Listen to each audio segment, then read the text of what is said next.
Provokimi I vlonjatëve me pikturën skandaloze të paraqitur në faqen Vlora Sun City nga fotografi Roland Harizi vijon të qëndrojë një debat I ndezur në opinionin publik.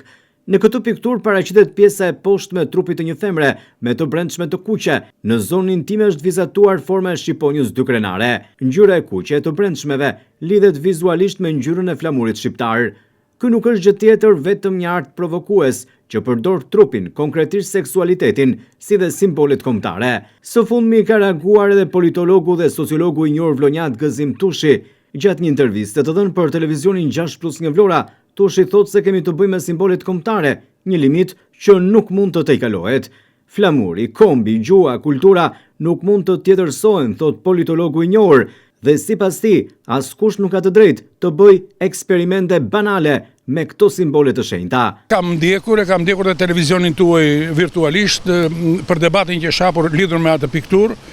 Është sado liberal që të jesh dhe sado që të pranosh këto format moderne dekonstruktive të artit sotshëm modern, unë mendoj që ka një limit përtej të cilit nuk mund të kalohet.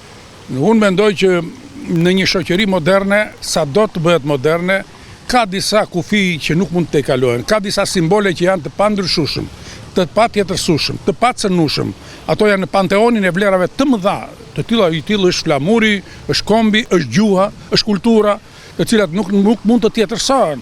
Dhe askush nuk ka të drejtë të bëjë eksperimente banale me këto simbole që janë të shenjta. Natyrisht Vlora e ka sensibilitetin patriotik të spikatur, është vendi historik I historive të mëdha tona kombëtare, është vendi flamurit, është vendi pavarësisë, është vendi që I dha emër Shqipërisë. E në këtë kontekst sensibilitetet politike, kulturore dhe mediatike në Vlorë kanë qenë me të vërtetë të jashtëzakonshme. Po unë them që kudo, në çdo vend të Shqipërisë, po ta ekspozojmë atë pikturë, jam I bindur që reagimet do të jenë adekuate, sepse njerëzit në fund të fundit kanë disa gjëra të shenjta, ka disa idole, ka disa gjëra të paprekshme, të cilat duhet të mbrohen. Kështu që unë mendoj që autori brenda të drejtës së tij për të qenë I lirë dhe për të qenë krijues, sepse kam dëgjuar dhe nga ata që thonë që kritika ndaj tij është cënimi I lirisë, cënimi I autenticitetit, I lirisë krijuese. Unë mendoj që nuk është kështu, nuk është kështu. Liria krijuese mund të jetë për çdo gjë, dekonstruktivizmi I artit mund të shkojë deri ku të doj, por natyrisht jo në ato pika që janë të shenjta dhe të patjetërshme. Por cila ishte ndjesia që përjetoi vetë Gëzim Tushi teksa pa këtë fotografi apo pikturë?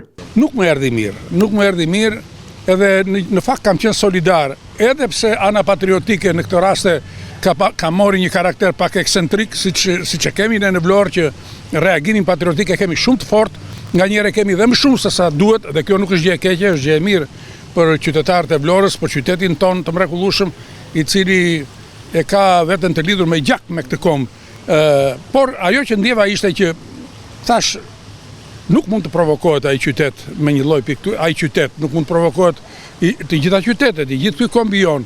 Kështu që në këtë kontekst unë gjykoj që mund të jetë thjesht një mendje lehtësi, mund të jetë një ekzibicion, mund të jetë një dëshirë për të bërë efekte apo kundër efekte, për të rrequr vëmendjen e opinionit publik, sepse në një farë mënyrë mund të jesh askushi, mund të jesh kjo është njësoj si Neroni, pastaj që dogji Romën edhe vetëm për të mbetur I shenjtë, apo ai që dogji bibliotekën e Aleksandrisë për të mbetur I shenjtë. Ne nuk kemi nevojë për modele të tilla që sjellin këto perturbacione sociale në jetën e qytetit tonë. Autori mund të ketë dashur të provokojë, të sfidojë kufit ose të kritikojë mënyrën si idealizohen simbolet.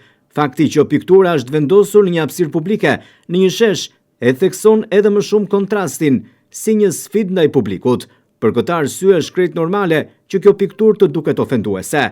Shumë njerëz do të lexonin pikërisht në këtë mënyrë, edhe pse në gjuhën e artit ajo mund të konsiderohet si provokim dhe dekonstruktim I simbolit. Përsëri, duke u paraqitur në një qytet që është froni këtij simboli, ajo perceptohet drejt për drejt si një fyerje. Ky nuk është një simbol I thjesht, sepse për të kanë rënë njerëz në luftë dhe ai përket një kombi të ndarë në 5 shtete. Reagimet kanë qenë të shumta edhe nga qytetarët, por edhe intelektual që e cilësojnë skandaloze këtë pikturë dhe një ofendim dhe provokim të publikut, pikërisht në faqen Vlora Sun City, që menaxhohet nga Roland Harizi.